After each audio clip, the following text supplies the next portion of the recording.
नमस्कार। Kaif financial services के YouTube channel में मैं सी राकेश रोशन आपका फिर से हार्दिक अभिनंदन स्वागत करता हूं। जी हाँ, आपने थंबनेल देखा कि असेसमेंट ईयर 23-24 यानी कि अभी जो आप करंटली अप्रैल, मई, जून, जुलाई 2023 के महीने में जो आईटीआर फाइल करने जा रहे हैं, जो अभी-अभी फाइनेंशियल ईयर आपका समाप्त हुआ है, फाइनेंशियल ईयर 22-23 जिसका असेसमेंट ईयर 23-24 है, उसमें आप कैलकुलेट कर सकते हैं कि आपका ओल्ड टैक्स में कितना टैक्स बनेगा, न्यू टैक्स रेजिम में कितना टैक्स बनेगा। डिस्क्रिप्शन बॉक्स के लिंक में आपको फ्री एक्सेल टूल्स अवेलेबल होगा। वहां से आप इजीली डाउनलोड करके और अपने डेटा यानी अपने इनकम को उसमें डाल के आप ये एनालिसिस कर सकते हैं कि आपको ओल्ड टैक्स रेजिम में रहना चाहिए या न्यू टैक्स रेजिम में। तो आइए 2 से 4 मिनट लगा के इस वर्किंग शीट कैलकुलेशन शीट्स को स्टडी करते हैं और समझने की कोशिश करते हैं कि हमारे को इनकम टैक्स जो है असेसमेंट ईयर 23-24 का किस में बेनिफिशियल होगा। हमारे को जो डेटा एंट्री करना है वो इस सेल में इनकम इनकम के सेल में डेटा एंट्री करेंगे और ये शीट आपको फाइनल डिसीजंस देगा कि आपको न्यू टैक्स या ओल्ड टैक्स में रहना है। फॉर एग्जांपल, कुछ एग्जांपल के तौर पे हम डेटा लेते हैं पुटअप करके। जैसे मान लेते हैं हमारे पास इनकम अगर 5 लाख रुपया तक होता है, 5 लाख के डेटा को आप पुट करेंगे तो आप 5 लाख में न्यू टैक्स या ओल्ड टैक्स कहीं पे भी रहिए कोई फर्क नहीं पड़ता।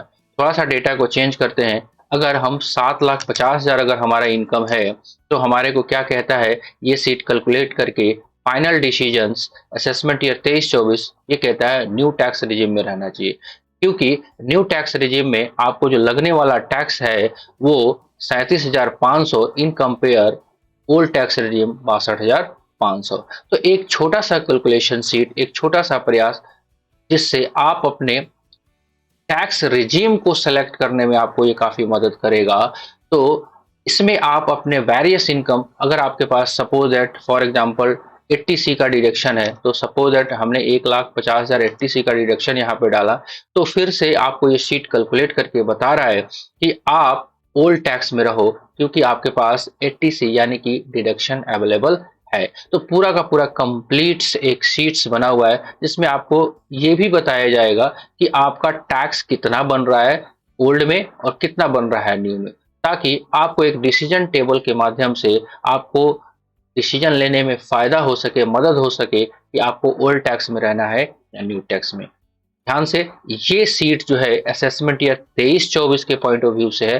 24-25 यानी कि जो अगले साल 2024 में रिटर्न जो फाइल करेंगे उसके लिए भी अलग से सीट अवेलेबल है, उसका भी लिंक आपको मिल जाएगा। लेकिन फिलहाल अभी जरूरत है हमारे को असेसमेंट ईयर 23-24, क्योंकि जुलाई 2023 तक जो इनकम टैक्स रिटर्न फाइल होने जा रहा है जिसमें इनकम टैक्स का स्लैब जो है 2.5 से 5 यानी कि 5 लाख तक ही आपको न्यू टैक्स रेजिम में भी डिसीजन रखा गया है। तो ध्यानपूर्वक आप अपने इस इनकम सीट्स को कैलकुलेट करने के लिए आप यहाँ पे डेटा को पुट करके और आप अपने डिसीजंस को ले सकते हैं कि आपको ओल्ड टैक्स में रहना है या न्यू टैक्स में। तो एक छोटा सा प्रयास, एक छोटा सा अपडेट कि आपको इनकम टैक्स रिटर्न फाइल करने जा रहे हैं तो आपको सिलेक्शन या कंफ्यूजन है कि ओल्ड टैक्स और न्यू टैक्स किस में रहना चाहिए, तो ये सीट आपको काफी मदद कर सकता है। कैसा लगा वीडियो आप कमेंट बॉक्स में लिख के जरूर बताइएगा। अच्छा लगा होगा तो एक लाइक कर दीजिएगा। चैनल पे नए हैं तो प्लीज सब्सक्राइब कर दीजिएगा और बेल आइकन को प्रेस कर दीजिएगा ताकि कोई भी वीडियो नोटिफिकेशन आए सबसे पहले आपको प्राप्त हो। मिलते हैं कुछ ऐसे अपडेट में, तब तक के लिए जय हिंद।